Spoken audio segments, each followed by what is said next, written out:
Bonjour à tous. Alors, on se retrouve aujourd'hui pour l'épisode 39 des podcasts Smart Body.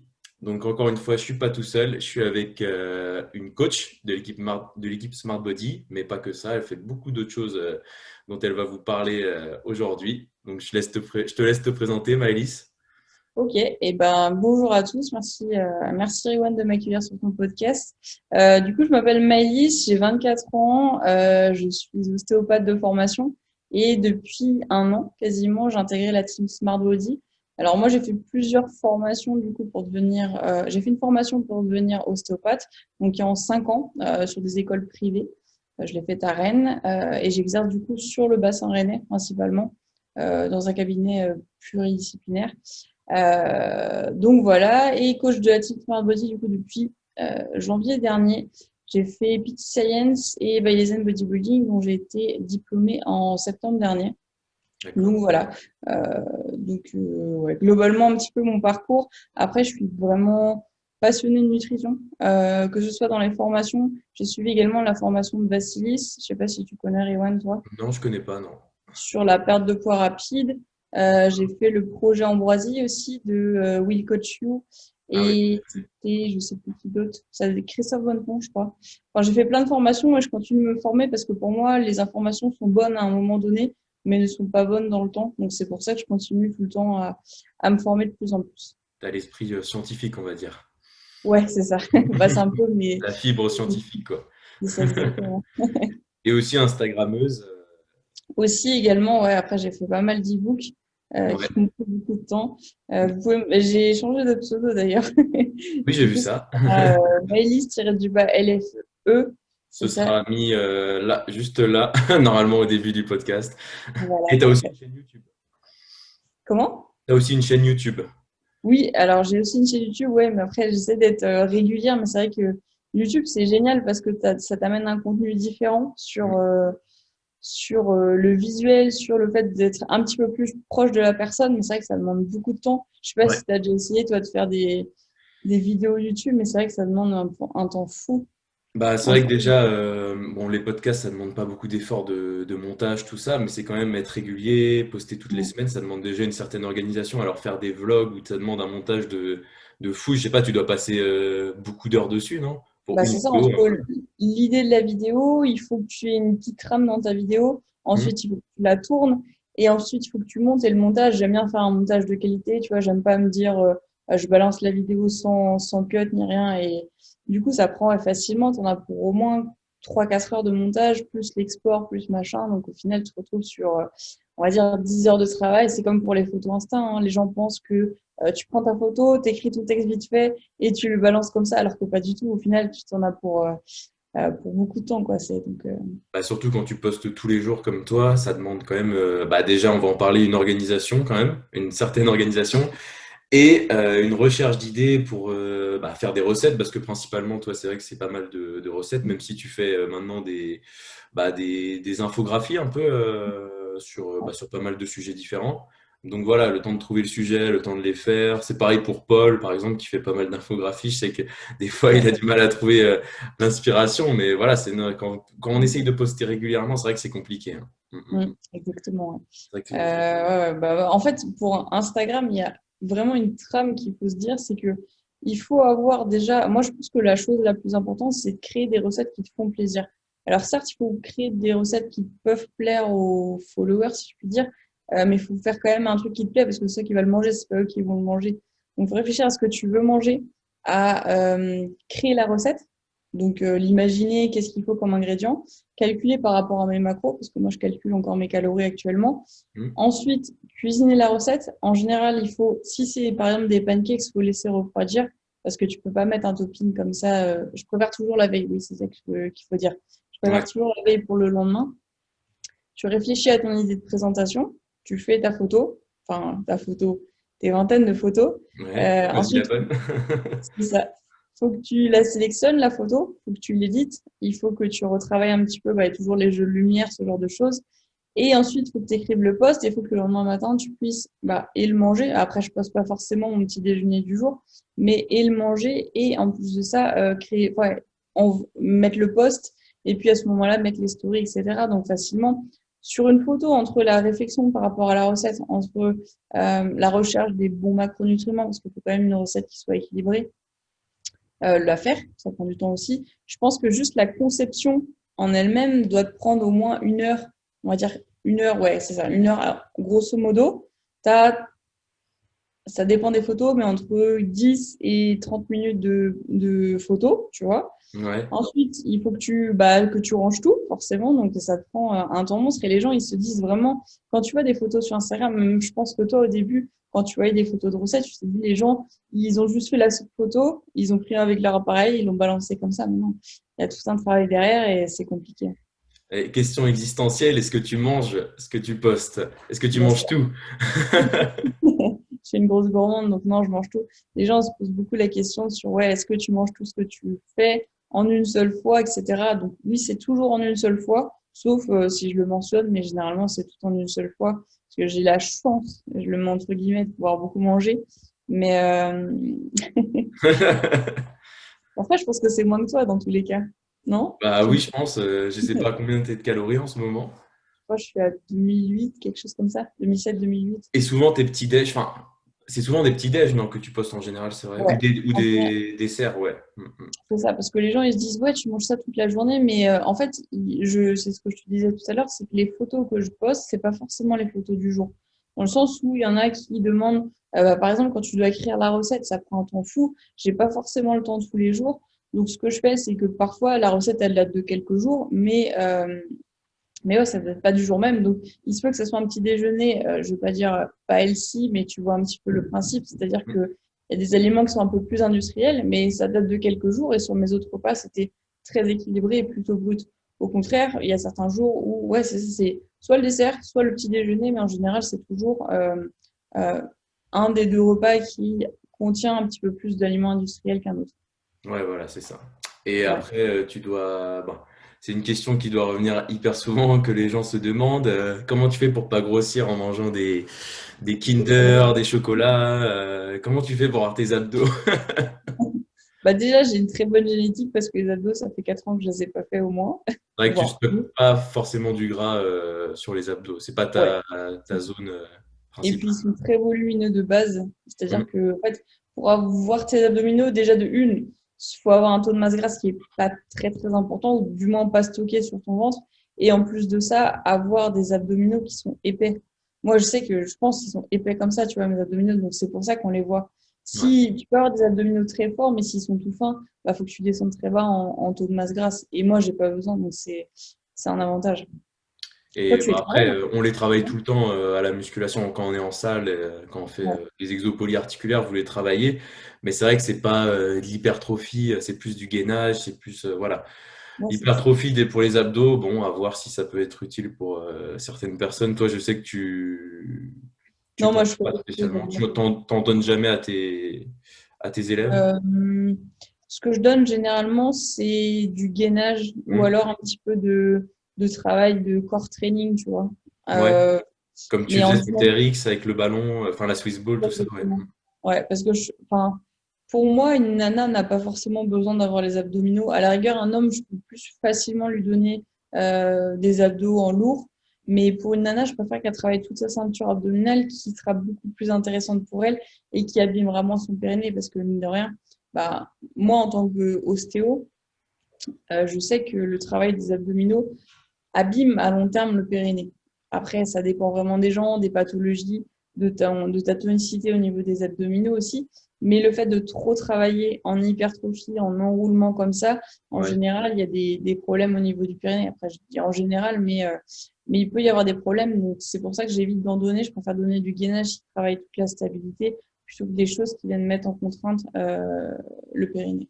Ouais, c'est vrai que les hommes, bah, du coup, n'ont pas forcément ce souci-là sur Ouais. ce genre d'exo, mais ouais, pour les femmes, c'est vrai que c'est différent. Après, je sais pas ce que tu en penses. Moi, j'aime bien la ab wheel, ce que fait Manon en ce moment, ce qu'elle essaye de faire. Exactement. Moi, c'est vrai que j'aime bien cet exo. Non, c'est pas Ouais. facile. Mm. Et tu arrives à bien le faire parce que normalement, tu sais, tu descends avec la roue qui est comme ça, tu avances comme ça, et ensuite, t'emmènes comme ça. Est-ce que tu le fais comme ça? Parce qu'il y en a qui glissent directement comme ça. au Bah, lieu de avant, je faire le faisais debout. Alors, debout. debout avec Paul, on faisait debout, mais bon, lui, il arrive toujours. Maintenant, je dois en faire deux, trois max, hein. Impressionnant. Du coup, tu fais le portefeuille comme ça, en Mais gros. après, oui, ouais, voilà, c'est ça. Mais je trouvais que justement, le mouvement, il était plus facile à réaliser debout pour bien D'accord. sentir tes abdos. Enfin, plus facile. C'était beaucoup plus dur, mais c'est plus facile d'avoir une bonne posture en partant de debout qu'en partant de assis, en partant de sur les genoux, parce que sur les genoux, tu peux vraiment tricher avec tes fesses en faisant le mauvais mouvement, tu vois. Ouais. Ouais, Et, debout, mais après, c'est chaud. mais du coup, tu engages pas mal le psoas, non? Plutôt que les abdos? Non, du tout? Bah écoute, c'est à toi de me le dire. Bah, je pense pas, mais pour moi, ce serait. Après, ouais. Après, J'ai si jamais. tu restes bien gainé tout le temps du travail, même Paul, il mettait un disque pendant qu'il le faisait debout. Je sais pas s'il le fait toujours, mais. C'est un fou, quoi. Et après, quand t'arrivais pas, tu sais, on mettait l'élastique, tu sais, pour t'aider à la remonter Ouais, quand ok. t'avais plus de jeu. Franchement, bon, après, j'aimais bien cet exo. Moi, j'ai toujours bien aimé cet exo. Ça permet de travailler. Bah voilà, c'est pas de l'enroulement comme du crunch Ouais, ou. ouais, c'est différent. Ouais, mais ça permet de travailler le gainage. Je sais pas, toi, si t'en conseilles aux La femmes. V-Wheel, je trouve ça bien. Je trouve ça bien la Mhm. V-Wheel parce que c'est très complet. Ça te permet de travailler bah, et le gainage et aussi du coup un peu en force au niveau des abdominaux. Donc si tu travailles les deux, j'aime bien. Franchement, il est vraiment top. Même moi, j'en fais. Enfin, ça m'est déjà arrivé d'en faire, allez, on va dire une série de 15 juste pour le kiff parce que chez mes parents, ils ont une roue, une Non, AV-Wheel une, là. ouais, ouais. Mais ouais, je le trouve très bien cet exo. C'est un petit peu comme la Swiss Ball. Je trouve que c'est des exos qui permettent de travailler pas mal la stabilité et Mhm. qui sont justement super intéressants. Donc voilà, pour les femmes qui peuvent écouter ce podcast, évitez peut-être de faire, bah déjà éviter de faire des abdos pour perdre du poids, ça c'est le conseil de base, et Exactement. privilégier peut-être les exos de gainage qui vont être Ouais. plus Ouais, et après, intéressants. il y a un truc qui est super intéressant, c'est que vous les retrouverez sur Internet, où on pourra vous mettre des liens d'exercices. Pour les femmes qui ont justement des soucis, ça peut être, là je parle vraiment en tant qu'ostéo, des soucis de fuite urinaire ou d'incontinence urinaire sur des efforts de poussée, par exemple sur du squat, sur du deadlift, même de manière générale qui ont des problèmes d'incontinence, c'est travailler sur le périnée en périnée hypo ou hypertensif.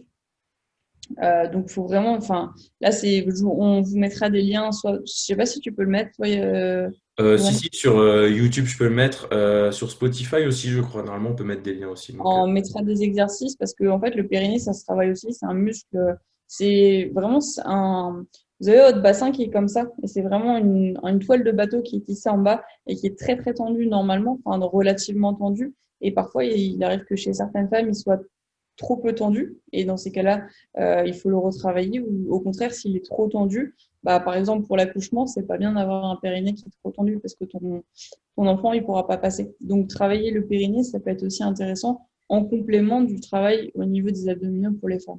Mais ce que tu disais tout à l'heure, c'est très bien, c'est de travailler vraiment le gainage pour les femmes plus tôt, qui sera beaucoup plus intéressant, et éviter dans tous les cas les abdominaux seuls, qui sont de une pour les femmes, je vais pas dire inintéressant, mais pas forcément pertinent, surtout en musculation.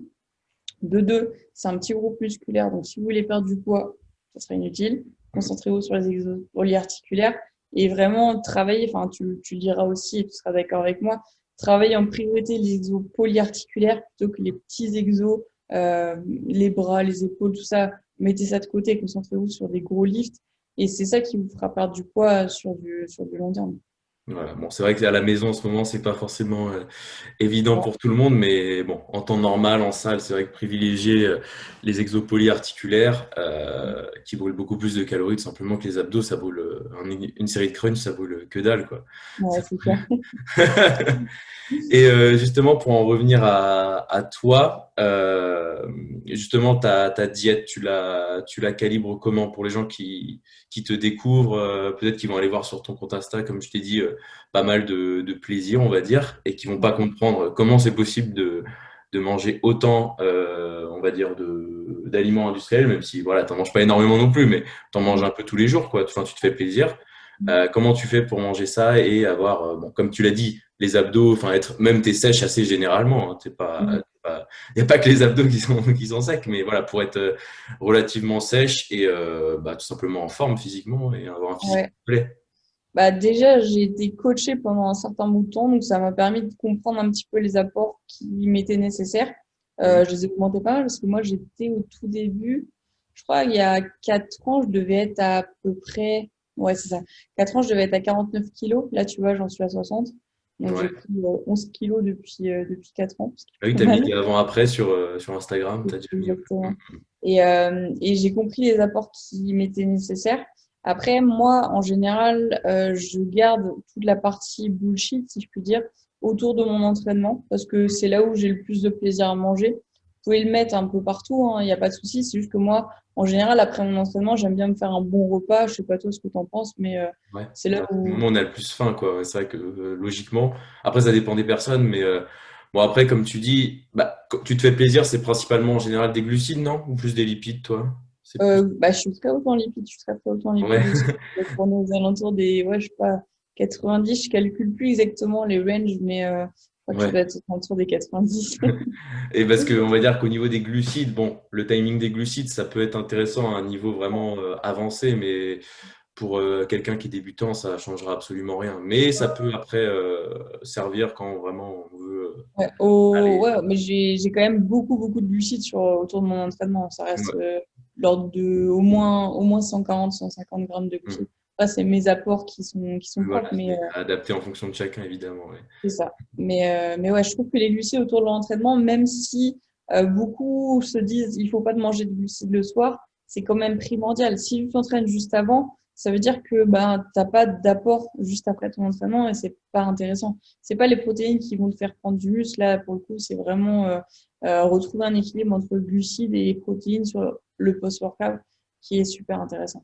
De toute façon, avoir que des protéines après son entraînement, c'est pas C'est intéressant. inintéressant et Avec les des protéines glucides, ça seules va ne être en sont synergie, ouais. Mm. Ouais, c'est ça, ouais. Les protéines seules ne sont pas assimilées, il faut absolument des glucides à côté. Donc, les gens qui je vois à la salle de sport qui sortent à peine des vestiaires avec le shaker de whey, j'ai envie de leur dire déjà de une, tu jettes ton argent par la fenêtre et de deux, ça sert à rien. Rentre chez toi, fais-toi une escalope de poulet ou du tofu si tu préfères le tofu et voilà, c'est très bien. Voilà, ouais, c'est vrai que c'est plus pour dépanner quand voilà, c'est compliqué d'atteindre son apport parce qu'on a une journée, je sais pas, hyper chargée ou on Ouais, n'a c'est ça. vraiment pas eu le temps. Ou toi, peut-être que tu l'utilises des fois dans des recettes, je sais pas, ouais. J'évite de l'utiliser si je peux m'en passer. J'évite parce qu'en général, ça assèche les recettes. Ouais, Faudrait bah, utiliser, c'est quoi? C'est la caséine. Ouais, c'est ça, la caséine qui est plutôt bien dans les recettes, qui évite de les assécher. Mais franchement, honnêtement, entre toi, moi et tous ceux qui écoutent le podcast là, si vous pouvez éviter la whey, évitez-la, mangez des aliments bruts parce que mine de rien, les gens pensent que la whey c'est healthy parce que c'est des protéines, mais ça, dans tous les cas, subit un processus d'industrialisation, donc c'est autant industrialisé que ton Kinder que tu as mangé. Donc, enfin, pas autant, mais tu vois ce que je veux dire, ça reste un produit industriel et il vaut mieux privilégier des bonnes sources de protéines. bah, c'est vrai que j'en avais parlé dans un podcast. En fait, bon, des protéines, ça reste des protéines. Ce sera vraiment sur l'aspect santé que ça va jouer. Le nombre de whey où il y a un processus, voilà, de nombreux processus qu'on connaît même pas de pasteurisation, de traitement. Au niveau de votre corps, vous assimilerez les protéines plus ou moins rapidement en fonction de la qualité de la whey. Si c'est de la whey de très mauvaise qualité, vous allez l'assimiler plus vite que si c'est de la whey de bonne qualité, de lait, vous allez l'assimiler plus lentement. Mais voilà, au niveau santé, ça vraiment, pour avoir une bonne whey niveau santé, c'est très très compliqué. Je connais pas Ouais, beaucoup de marques qui sont fiables, à part peut-être Nutrimuscle que je connais, si je oui, peux je pense que conseiller à c'est des la personnes. meilleure. Mm. C'est pas que j'aime cette marque particulièrement, c'est juste qu'il y a un processus qui est une bonne traçabilité et une transparence au niveau des ingrédients qui est, tu vois, assez intéressante. Mais Ouais, c'est ça. Et la plupart des marques, elles disent pas où est-ce qu'est pris le lait, à mon on ne avis. dit pas. Enfin, la plupart du temps, ça vient de Pologne. C'est des vaches qui sont dans des élevages misérables. Et là, du coup, c'est pas très intéressant. Oui, c'est Donc, ça. Bah, la plupart du temps, c'est pas du lait déjà, c'est du oui, fromage, comme ils disent, du oui, c'est ça. cheddar. La plupart des whey anglaises, comme Optimum Nutrition, SciTech, je crois, les trucs comme ça, c'est vraiment de la whey de basse qualité, hein. Oui, Mm. oui, c'est ça. Donc, ça revient à ce que tu disais tout à l'heure. C'est vaut mieux privilégier des aliments bruts C'est que ça. des aliments que tu as pris. Après, c'est toujours plus facile. Moi, je sais que j'en consomme, tu vois, quand je suis en vacances. sur le chose. En vacances, c'est beaucoup plus compliqué d'atteindre son total en protéines, mais Mm. dès que tu peux avoir des aliments bruts, bah fonce, ton corps, il est pas à 2 minutes près. C'est pas parce que tu as 20 minutes de route pour rentrer de ta salle de sport que faut directement prendre ton shaker à ce moment-là. C'est juste manger maximum brut et c'est votre corps, il vous en remerciera tout simplement.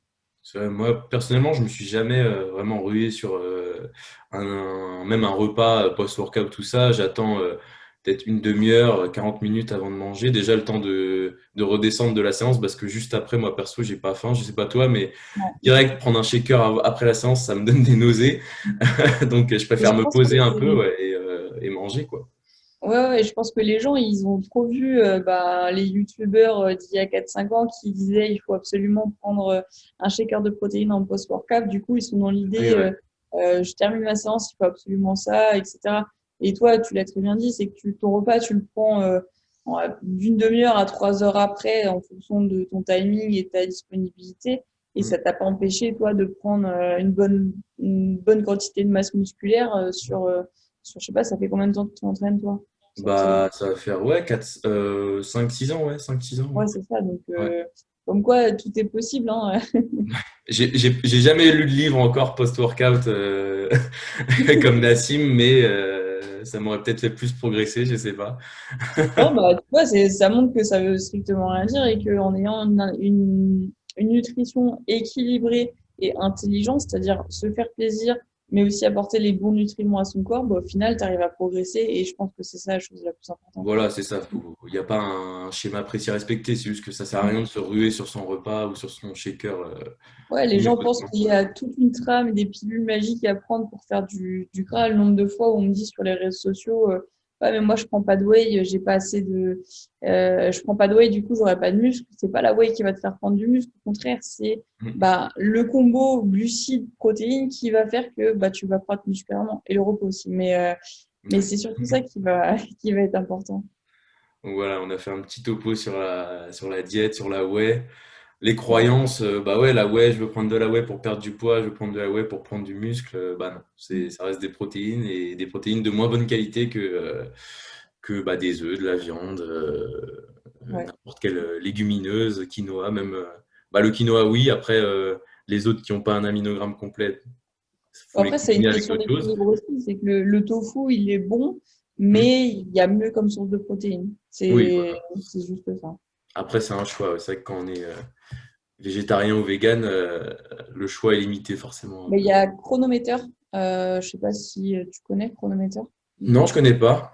Bah, c'est une application un petit peu comme MyFitnessPal qui est plutôt du coup pour les végétariens, véganes ou les gens carencés qui calcule du coup tout l'aminogrammes de ta journée. Donc c'est D'accord. comme un MyFitnessPal mais pour les aminogrammes et les micronutriments. Et du coup c'est intéressant pour les véganes, les végétariens pour qu'ils aient un petit peu bah, tous les acides aminés dans leur journée. Oui, parce qu'on est rapidement en carence. C'est vrai quand, Ouais. bah, quand tout simplement on enlève une source, bah, la viande, je vais pas dire que c'est indispensable, mais c'est vrai que c'est indispensable de se complémenter quand on mange pas de viande ou pas du tout de protéines animales. Ouais. Mm, mm. Après, enfin, c'est une question vraiment d'éthique et là, c'est totalement défendable, mais juste soyez conscient que vous n'apportez pas les bons nutriments, enfin, la quantité nécessaire de nutriments à votre corps. C'est juste ça la petite nuance. D'accord, ok. C'est pris en compte par les. D'ailleurs, j'ai des élèves qui sont végétariens ou véganes. C'est vrai que bah, je vais leur conseiller. Je connaissais pas du tout. Tu vois? Chronometer, ouais, c'est comme chrono le début du mot.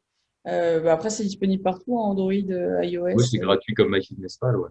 exactement. Ouais, Après, je pense je l'avais téléchargé une ou deux fois pour tester, voir moi l'apport en micronutriments que j'avais. Et c'est un tout petit peu moins intuitif que ouais. MyFitnessPal. Mais après, ça reste très bien quand ça te permet de savoir si tu as assez de fer, si tu as assez de magnésium, etc. Ouais, Donc, ça peut être vraiment cool, ouais. Ouais, ouais. ouais, Bah, c'est donc bien c'est pensé, ouais. Je pensais pas que ça existait, tu vois, mais. Et sinon, je voulais te poser la question, toi, au niveau de tes ambitions, alors que ce soit dans la muscu, on va commencer peut-être par la muscu, ce que tu souhaites encore réaliser, comment tu souhaites progresser au niveau muscu et au niveau professionnel après. ok. Pour les- Bah, niveau muscu, déjà, j'aimerais bien retourner en salle de sport. Ouais, ce serait déjà bien. Passer pousser un petit peu plus lourd parce que là, le peu de matériel que j'ai chez moi, ça me suffit pas et clairement, je suis obligée de taper 20-25 reps, donc Mm. c'est pas terrible. Donc, honnêtement, une fois que je serai revenue en salle de sport, c'est déjà pouvoir remonter un petit peu mes calories pour pouvoir avoir plus d'énergie sur mes entraînements parce que je pense que je peux monter encore plus haut. Ce que je Mm. souhaiterais développer, c'est toujours, bah, en tant que femme, le fessier, normal, je pense, Mm. mais également les quadriceps, c'est mon point faible de tout mon corps, je Ah pense, les bon? quadriceps. Ouais, j'ai des soucis aux genoux et du coup, j'ai beaucoup de mal à les développer. Et donc quadriceps, fessiers et toujours gagner un petit peu en épaules. C'est vraiment ce que je préfère. Après, moi, je pense que tu sais un petit peu comment je m'entraîne. C'est vraiment la force qui me plaît le plus. Vraiment chercher les performances sur l'ensemble de mes répétitions. Toujours continuer à progresser. Là, pour le moment, j'ai pas d'objectif de compétition. Je veux juste être juste plus performante sur mes entraînements. Toujours avoir des meilleures barres chaque jour. Se dire que j'ai fait un bench à 80 sur 4 reps la semaine dernière, bah, je vais essayer de taper 5 reps la semaine prochaine. Et vraiment, c'est l'objectif de performance que j'ai pour le moment. Pas vraiment, enfin, performance dans un premier temps et physique, athlétique dans un second temps, plutôt. Tu fais du power building, ouais, comme Ouais, c'est ça. la mode, mais c'est vrai Donc, que tu développes ta force et en même temps tu veux rester esthétique, ouais. quoi. Mm, mm. Ouais, c'est ça. Bah, un truc qui est tout bête aussi, c'est que bah, déjà de une, je me montre quand même pas mal sur les réseaux. Donc déjà, j'ai envie d'être bien dans mon corps, mais Mm, je me dis aussi, je vends mon image sur les réseaux sociaux et je le mets entre guillemets. mm. Et du coup, je me dois entre guillemets d'être un petit peu athlétique, un petit peu physiquement, comment dire, enfin, pas trop grasse, tu vois. Parce que Oui, parce que les gens vont pas comprendre ils vont croire que tu t'es relâché alors que, imaginons, tu veux juste augmenter tes calories vraiment à fond pour progresser en force à fond, ils vont pas comprendre, quoi, ils vont pas le comprendre. ouais, c'est ça. Donc, j'essaie d'être ouais, athlétique, mais tout en gardant en force. Bah, tu vois, là, 4 kilos, 11 kilos sur 4 ans, ça reste acceptable et j'ai pris doucement. Et là, je stabilise. Après, c'est normal avec le confinement, Mm. mais Là, tu avais ouais, baissé un peu tes calories pendant le confinement, ouais. j'ai baissé de 100 calories. 100 Ouais, calories, je crois, quelque ça chose fait une comme ça. petite Et là, baisse, je juste, stabilise. ouais, même des fois moins d'appétit, je pense aussi. Bah, déjà que j'ai zéro appétit, moi, au quotidien. Ça, les gens ne savent pas, mais j'ai zéro appétit. Je C'est pour mange ça que tu par dois te faire des repas hyper beaux, hyper bons pour te. ouais, c'est ça. Et même hyper. Enfin, ils sont pas forcément très gros, Mm. mais ils sont très caloriques. Parce que j'ai que 3 repas, moi, dans ma journée. Oui, La c'est plupart vrai. des gens, ils font 4, 5 repas. Moi, j'en ai que 3, du coup, bah, forcément, faut les assumer, les 2700 sur 3 repas. Bah voilà, tu es obligé de taper à peu près 900 calories par repas, quoi. Ouais, en général, j'ai 700 le matin, Mm. j'ai 800 le midi, et puis le reste le soir. En gros, c'est D'accord. ça. Tu essayes de Mm. partager. Bah, tu laisses un peu le soir vu que tu as plus d'appétit quand même après la séance. Ouais, c'est ça. Ouais, et la journée, le midi, je mange parce qu'il faut manger. Si c'était moi, je mangerais pas, hein. Ah Franchement, ouais? Je zéro préférais flemme. allouer tout le temps à autre chose. Ouais. Après, vu que j'ai que 3 repas, je me dis, faut. Enfin, on parlait tout à l'heure du timing des glucides, mais il y a aussi le timing des protéines qui est important. C'est-à-dire que tu as passé ta nuit à jeûner, et pour le coup, c'est vrai. Et du coup, le lendemain matin, c'est quand même important d'avoir des protéines. Sinon, si tu refais ton jeûne, enfin, si les gens qui font leur jeûne intermittent et qui reprennent à manger vers midi, bah, s'ils ont terminé à 20 heures le soir, ça fait quand même 16 heures de jeûne. Donc Ouais, ça ça fait fait quand beaucoup. même Mm. beaucoup. Et si tu n'as que 2 repas parce que tu prends pas de petit déjeuner, bah, l'assimilation des protéines, elle n'est pas très intéressante, quoi. Moi, c'est vrai que je suis pas trop fan du jeûne, personnellement. Après, ça, je Donc, sais que ça varie en fonction des gens, mais même pour les gens qui n'ont pas forcément le temps de manger le matin, on a toujours le temps de manger un petit truc le matin, que ce soit ouais. une petite portion de protéines, une petite portion de glucides, de lipides, un petit truc complet, on a forcément le temps, en vrai. Donc, Ouais, il y a un truc tout bête, c'est pas le plus diète que je conseille, mais les gens qui ont pas du tout faim, c'est tu prends une tranche de pain de mie, tu mets une tranche de fromage, une tranche de jambon, tu refermes et puis voilà, tu pars au travail. Ça te prend, allez, 15 secondes et puis ouais. au moins tu as un apport et tu pars pas le ventre vide, t'as un petit peu de protéines dans ton ventre, quoi. Parce que les gens, ils disent, j'ai pas le temps. Bah oui, mais moi, j'ai pas le temps non plus le matin. Je fais autre chose. Le matin, je travaille. Donc, je prépare la veille. Et puis, c'est une question d'organisation. Je sais pas si tu auras l'occasion de faire un podcast avec Ariana, par exemple, Si, bien qui est dans sûr. l'équipe aussi. Mais elle est maman. Elle est aussi kiné-ostéo. et il faut qu'elle s'entraîne, il faut qu'elle fasse tout ça et c'est une question d'organisation. Je pense que se trouver des excuses, c'est super facile. Quand on n'a pas trop envie, bah forcément, on fait pas d'effort pour. Donc forcément, c'est se trouver des excuses. Si tu as vraiment envie de bien manger, tu te donnes les moyens et puis tu y arrives, quoi. Je pense Et que c'est sûr, c'est pareil pour tout, hein. Quand on veut vraiment avoir quelque chose, si on le veut pas vraiment, on trouvera des excuses. Si on le veut vraiment, on c'est trouvera ça. forcément, bah, même pour s'entraîner, une petite heure pour s'entraîner. On n'a pas besoin de s'entraîner forcément 2, 3 heures. Surtout là, à la maison, on trouve une petite heure pour s'entraîner. On trouve Ouais, c'est ça. un moyen de préparer ses repas à l'avance. Voilà, tout ça. Et puis, quand on a trouvé son rythme, après, ça coule tout seul, en vrai. Ouais, c'est ça, c'est même plus tu te dis, bah là, notamment, je parlais avec une élève il y a pas longtemps qui, ça lui faisait peur de compter les calories parce qu'elle avait peur de se dire, faut que je compte mes calories, je vais devenir vraiment accro. En fait, c'est une question de discipline. C'est que si tu as l'habitude de compter tes calories, bah pour toi, c'est même pas, tu te poses pas la question, est-ce que je vais compter mes calories? C'est normal. C'est comme se dire, est-ce que je vais me brosser les dents? Non, se brosser les dents, c'est routinier, tu le fais tous les jours, donc c'est normal. Tant que c'est pas dans ta routine, en fait, les gens, ils ont beaucoup de mal. Et une fois que la routine, elle est lancée, tu te poses pas la question de te dire, à telle heure, il faut que je m'entraîne, à telle heure, il faut que je prépare mes repas. C'est juste, tu sais que c'est dans ta routine, donc voilà, tu le fais. Donc, ouais, c'est vraiment une question d'organisation. Toi, je sais que tu as beaucoup de choses à faire dans tes journées, elles sont bien remplies, mais tu arrives quand même à tout faire, tu arrives à tout caser. Bah, Voilà. j'aimerais bien des journées de 48 heures quand même, mais T'aimerais bien des journées ouais, plus longues des fois parce que c'est chaud de caser des trucs, mais ah, c'est vrai que t'as ton cabinet, tu fais tes coachings, tu fais tes ouais. posts Insta, tu fais des vidéos YouTube et tu fais des e-books et tu te formes à côté. Exactement.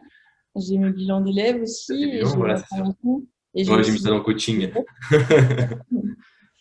Et j'ai aussi The Flexible Box qui me C'est prend ça. aussi du temps. Mm. Donc, plus les futurs projets possiblement pour l'année prochaine. Donc, forcément, ça fait une masse de travail. Plus, bah, aussi prendre du temps pour soi parce que c'est quelque chose que je faisais pas avant et que j'essaie de mettre en place bah, de plus en plus parce que je pense que pour trouver son équilibre entre la vie pro et la vie perso, il faut quand même un minimum de temps pour soi.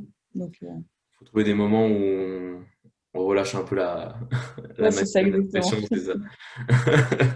Non, c'est vrai que voilà, c'est une question d'organisation, mais comme on l'a dit, quand vous avez trouvé votre routine après, ça peut faire peur au début à certains d'être trop en mode sport, ils vont devenir accros, Oui, ils vont tout peser, mais après, exactement. surtout, nous, on demande à nos élèves, surtout les débutants, de peser et de traquer pour qu'ils acquièrent des notions pour passer éventuellement après sur une diète intuitive où ils n'ont pas besoin forcément de tout. S'ils n'ont pas forcément, plus forcément d'objectifs, qu'ils ont atteint leur objectif, qu'ils veulent juste se maintenir, voilà, tu peux passer en diète intuitive et juste estimer ce que tu manges à l'œil. Mais ça passe par forcément l'apprentissage avec du traquage, quoi. Exactement. Ouais, et les gens, ouais, c'est vrai, mais c'est ce que je leur dis, hein, c'est que enfin, c'est pas quelque chose qu'on t'apprend à l'école, savoir que dans l'avocat, il y a que 10 lipides, par exemple. Parce que j'ai encore entendu des gens qui disaient que dans l'avocat, il y avait des protéines, c'est pour ça que je dis ça. Mais c'est pour juste savoir une notion des calories, savoir qu'un carré de chocolat, ça va à peu près tant de calories, savoir que pour composer une assiette, il faut à peu près ça de légumes, il faut à peu près ça de protéines, ça de glucides, c'est vraiment juste avoir des notions d'apport alimentaire et d'une assiette équilibrée plutôt que de se dire, enfin, je suis pas vraiment dans l'idée psychorigide, il faut calculer au grammage près. Mais moi, enfin, j'essaie de faire des jours non traqués, tu vois, où tu estimes simplement et tu te dis, bah, j'ai envie d'un peu de légumes, j'ai envie d'un peu de protéines. Et je pense que c'est ça la clé de la réussite, c'est de se faire plaisir et d'avoir des assiettes équilibrées sans se prendre la tête avec les calories, le grammage précis, parce que il y en a, ils sont régulés, j'ai fait 20 pas de plus, donc j'ai le droit à ça. Non, écoutez, votre corps, il n'a pas besoin de la même chose. Là, il fait pas beau, il pleut, il fait froid, donc ton corps, il brûle plus, mais tu sais pas de combien. Donc, tu peux Oui. avoir besoin de plus de calories aujourd'hui. Demain, il fera plus chaud, donc tu en auras besoin de moins. Et il y a pas enfin, nous, en coaching, on met des calories fixes, mais c'est une trame pour les élèves. Ton corps, il n'a pas besoin de 2000 calories tous les jours. Ouais, il faut bien Et, marquer quelque chose, enfin, il faut bien marquer un chiffre rond, histoire voilà, de donner une idée aux gens. Mais c'est vrai que pour déjà protéines, glucides, lipides, on met des fourchettes, parce que Ouais. c'est pas fixe. Vous pouvez, voilà, si vous avez 10 grammes de lipides en moins et je sais pas, 20 grammes de glucides en plus, c'est pas Mm. la fin du monde, ça s'équilibre, mais voilà, faut essayer de respecter. Mais le corps, il est pas, c'est pas une machine qui est à 2 grammes près. Si vous faites 2 grammes de plus, ah, bon, faut que je fasse 20 pas de plus. Après, Ouais, c'est c'est ça. Non, non, après, je trouve que, vas-y, finis ce que tu voulais dire. le corps, ouais, il n'y a vraiment pas des apports fixes. Nous, on met des apports fixes parce que c'est plus simple. Mais ton corps, justement, plus tu varies, meilleur c'est pour ton corps. Des fois, bah, c'est vrai que des fois, je vois des Instagrammeurs. Alors, j'aime bien les montres connectées, mais des fois, on a tendance à trop vouloir calculer tout au Ouais. niveau du sommeil, au niveau du nombre de pas. Et j'ai l'impression que ça devient un petit peu trop des fois. Ouais. Ça devient un petit peu Ouais. trop vouloir trop Il faut contrôler. juste se dire, ouais, ton corps, il faut essayer de bouger un petit peu dans ta journée, mais de là à se dire, il faut absolument que je fasse 30 minutes d'activité, que j'aille en plus faire mes 10 000 pas, que je dorme mes 8 heures. Et calme, on est humains tous, on a tous des contraintes, on a tous des envies, on a tous parfois envie de rester chez soi le dimanche, de pas bouger. C'est OK, il y a pas de, il faut absolument parce qu'on nous a dit de faire 10 000 pas, qu'il faut faire 10 000 pas. Vivez simplement quand vous avez en envie. Euh, Bouger, c'est certes important, mais juste vous forcez pas à faire des choses qui sont, euh, qui sont bateaux, entre guillemets. C'est, si tu fais 5 000 pas un jour, 15 000 pas l'autre jour, bah, au final, ça reste une moyenne, ça te fait 10 000 pas et c'est très bien. Tu vois, c'est, les gens, vraiment, ils sont trop dans les chiffres et c'est ça qui m'embête un petit peu sur les réseaux, c'est que, ouais, Malice, tu manges combien de calories? Tu réponds, enfin, tu en manges combien de midi? Tu as combien de grammes de protéines? Écoutez, c'est mon corps, il n'a pas forcément des mêmes besoins tous les jours. Donc, faut vraiment arrêter de voir, il faut compter, comme je te le disais tout à l'heure, mais il faut pas voir la feuille de salade comme 5 calories, tu vois. Hmm. Il faut le Ouais. voir comme, je sais pas si je suis claire dans ce que je veux Si, dire. si, t'es clair. Si, si, t'es clair. Faut voir ça comme plein de vitamines, plein de bonnes choses. Ouais, c'est ça. Mais juste manger suffisamment parce que ben forcément, souvent on a tendance à soit pas manger assez, soit manger trop. Donc juste avoir un équilibre en comptant justement. Et, euh, et voilà. Bah écoute, ce sera un beau mot de la fin. On est déjà à presque 40 minutes, tu vois, ça passe très très vite. Bah pour ceux Mais qui bon, ouais. le... Ouais, vas-y, vas-y. J'allais dire si je sais pas s'ils peuvent mettre sur YouTube les commentaires.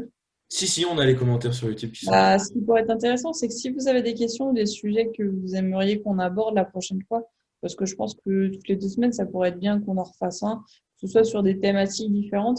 On répondra à vos questions, on approfondira certaines choses, que vous Ouais. nous mettiez vos questions dans les commentaires pour qu'on puisse étoffer un petit peu les autres podcasts ensemble. Voilà, c'est ça. Si vous voulez une autre partie avec vos questions, n'hésitez pas à laisser un pouce bleu. Je fais le youtubeur. Bon, sur Spotify, vous pouvez pas parce que je sais qu'il y a beaucoup de monde qui regarde aussi sur Non, mais Apple avec une Podcast, petite note, Spotify et tout. ouais, Comment? une petite note, ils peuvent mettre, je crois, une étoile ou quelque chose comme ça. Ça, c'est pas sur Apple Podcast, ça? Ah, ouais, oui, ça c'est sûr, mais sur Spotify, peut-être pas. Non, t'as peut-être raison. Ah ouais, je crois qu'on peut pas, on peut rien faire sur Spotify à part l'écouter, mais bon, si vous n'hésitez pas à m'envoyer un message si vous l'écoutez sur Spotify pour bah, me dire les questions que vous souhaiteriez qu'on aborde. En attendant, bah, vous pouvez retrouver dans la description le lien pour le site internet. Vous pouvez réserver une place pour une consultation avec Yo-Yo, qui fera un plaisir de vous répondre, de répondre à vos questions, de vous aiguiller pour éventuellement un coaching. Vous avez aussi le lien du programme Zéro Frustration. Je mettrai le lien aussi pour The Flexible Box. Je Yes. ne sais pas si tu veux expliquer vite fait pour les gens qui ne connaissent pas. Ouais, oui, si, ouais, c'est un principe de box par abonnement. Donc, tous les mois, vous recevez une petite box avec des produits surprises. Donc, c'est des produits qui sont français, majoritairement, qui sont éco-responsables. Nos boîtes aussi le sont. On a à l'intérieur pas de polystyrène, justement, des fibres de maïs euh, qui peuvent être dissoutes sous l'eau. Donc, c'est des produits qui sont relativement sains, flexibles aussi, parce que c'est The Flexible Box. Et pour chaque box achetée, du coup, on reverse 1 € à l'association Save the Children. Donc voilà, en plus de manger des aliments sains, en promouvant des startups françaises, vous faites aussi une bonne action en aidant des associations. Donc voilà, il y a 2 types de box, la box normale et la box family pour les gros gourmands. Donc voilà, petite pub. Mais si vous êtes intéressé, n'hésitez vraiment pas à aller vous renseigner sur le site ou demander une question à Maëlys, allez voir la petite page Insta. Donc, n'hésitez vraiment pas. Et bah, écoutez, d'ici là, on se retrouve la semaine prochaine pour un nouveau podcast. Salut Maëlys, Salut, ciao. salut à tous.